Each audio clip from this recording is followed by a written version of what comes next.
This is Democracy Watch. Mark, there is a story that I think is one of the biggest stories coming out of Tuesday night's election that very few people are talking about, and that is the fact that Democrats won by such a large margin. In some places, they swung 7, 8, 9 points to the left from what we saw in 2024.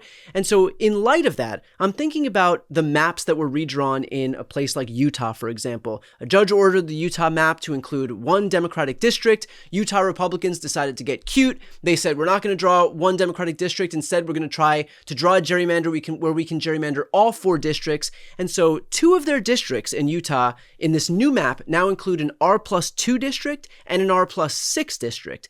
And so that just means 2 points more Republican than the rest of the country, 6 points more Republican than the rest of the country. Numbers like that would not have survived the election results on Tuesday night. And so in light of what we saw on Tuesday night, how is that making you think about a state like Utah, for example, as we head toward 2026? Yeah, I think it has huge implications in a state like Utah, right? Because, they made a decision rather than to just sort of concentrate their risk, as you say, in one district, to try to spread it thin and thereby make vulnerable 2 districts. And particularly a state like Utah, which is not a particularly Trump-friendly state to begin with. People forget, there are differences between red states. And some red states are extremely Trump-friendly, like West Virginia, and others, like Utah, actually have a history of standing up to him. And so, I think Republicans there may wind up the day after the election in 2026 realizing that they made a huge mistake, because honestly, they'll probably lose one of those 2, that R+2 district. They'll probably lose it anyway. And so all they're really doing is giving Democrats sort of a free shot to gain 2 rather than 1. Whereas if they had gone the other path, they would have for sure lost 1, but not have a chance of losing both. I think you could probably say the same thing about the decisions that Republicans made in Ohio, where also they were hoping that by, marginally increasing one district and maybe making another one a little worse, like it would net out for them. I'm not sure it will there. Now, I think that's different, though, not to pour cold water on it. That's different than a state like North Carolina or Missouri, where those were just pure pickups for them, right? Like they were just taking Democratic seats and making them Republican seats. So there really there's no downside for what they did. Can you talk a little bit about Texas? And I ask about that state in particular because the baseline that it seems like they used when they redrew their maps, basically gerrymandering an already existing gerrymander, is watching the ways in which a lot of the Latino voters had moved toward Donald Trump in 2024.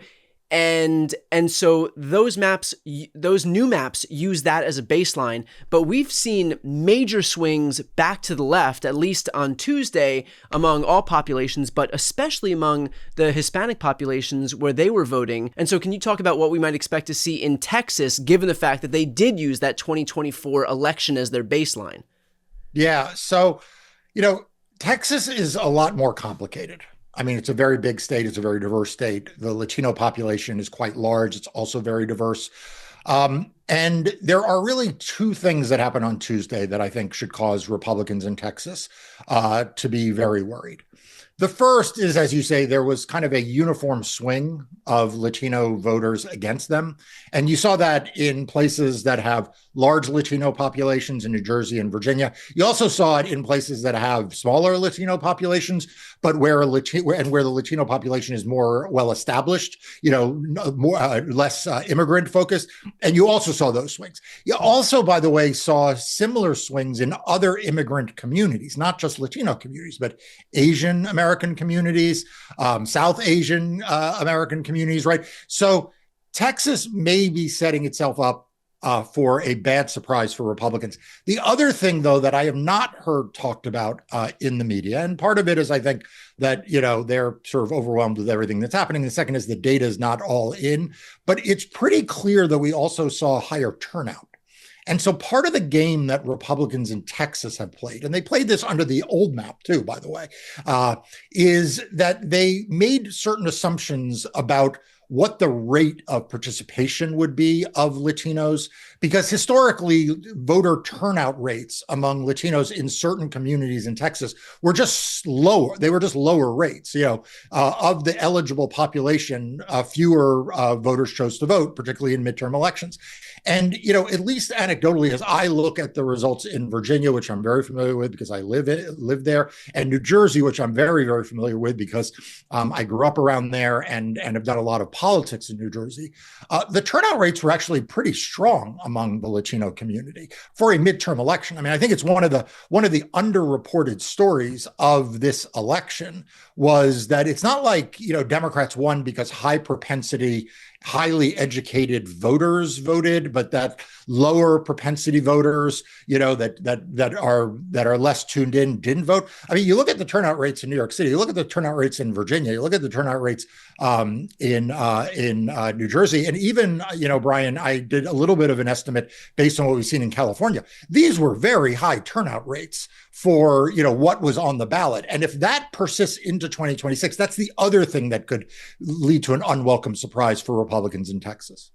Well, I want to that end, and I'm going to throw you a little bit of a softball here because some of the criticism here for the Democrats looking to fight fire with fire and redraw their maps in response to Republican efforts to redraw their maps is, okay, well, look at a situation like Tuesday where the Democrats so overperformed, it's not even necessary to engage in this race to the bottom by redrawing these maps and trying to hit Republicans back where they're hitting us. And so why even do it? Why not just focus on driving the voters out to the polls and let democracy sort all of this out?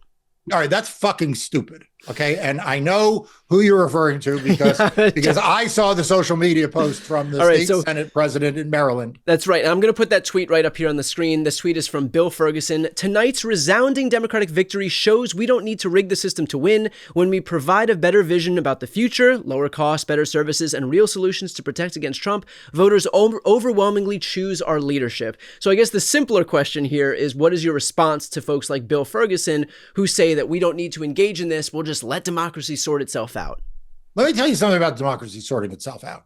Okay. And this, again, is not something that's been commented on. It's something I'm writing for Democracy Docket. So people should be on the lookout for it. In California, there was a pure Democratic election about whether or not there should be new maps. Okay. And it didn't just eke past the finish line. It didn't just break on partisan lines. I mean, you saw an overwhelming vote in California to fight fire with fire. And it's not just California. Take a look at Virginia. What happened in Virginia in the closing days of that election when it looked like Spanberger would win the governor's race, but Democrats would not gain seats in the state legislature and the AG's race would go Republican? What happened? Democrats in the state house said, no, we're going to put redistricting forward. We're going to take steps to redistrict, but in order for us to do it, we're going to have to pass it through two legislatures, one now and one after this election. And so they put redistricting essentially on the ballot. And what you have in Virginia is actually the most extraordinary results of the night.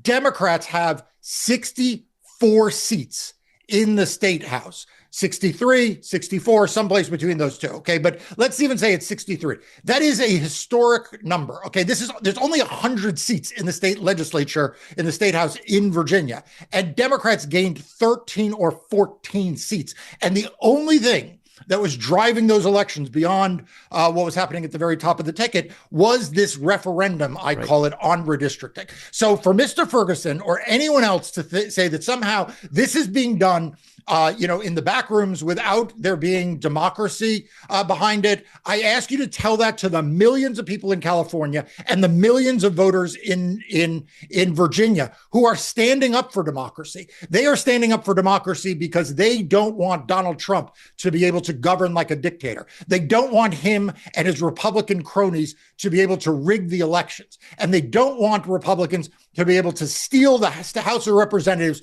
by having Republican legislature after Republican legislature redraw maps while Democrats like him sit on their ass and preach about good government. You know what's good government? Good government is responding to what the people of your state, Maryland, want. And you know how I know what the people of Maryland want beyond looking what's happening in Virginia and what just happened in California? Look at what the governor, look what Wes Moore announced on your show that he's doing. Look at what the Speaker of the House has said. Look at what other members of the congressional delegation and the state delegations have said. And thank you, Brian, for breaking that news with Wes Moore.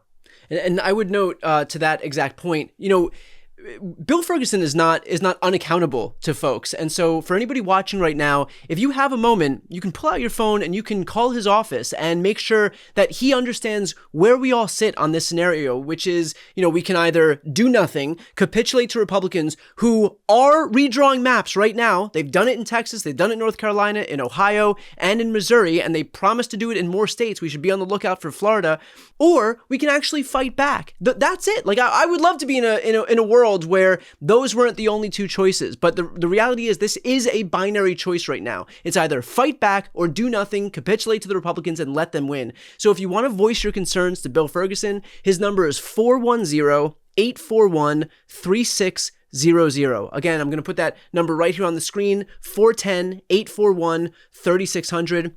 Call his office, let him know how you feel, because the reality is nothing changes without pressure. And Mark, I want to thank you as well, because the amount of pressure that you've applied has also had a massive impact. So thank you for your voice. And for folks who are watching right now, if you want to elevate Mark's voice, which could not be more important than it is right now, please sign up for Democracy Docket. It's the news outlet Mark founded to focus on everything voting in elections.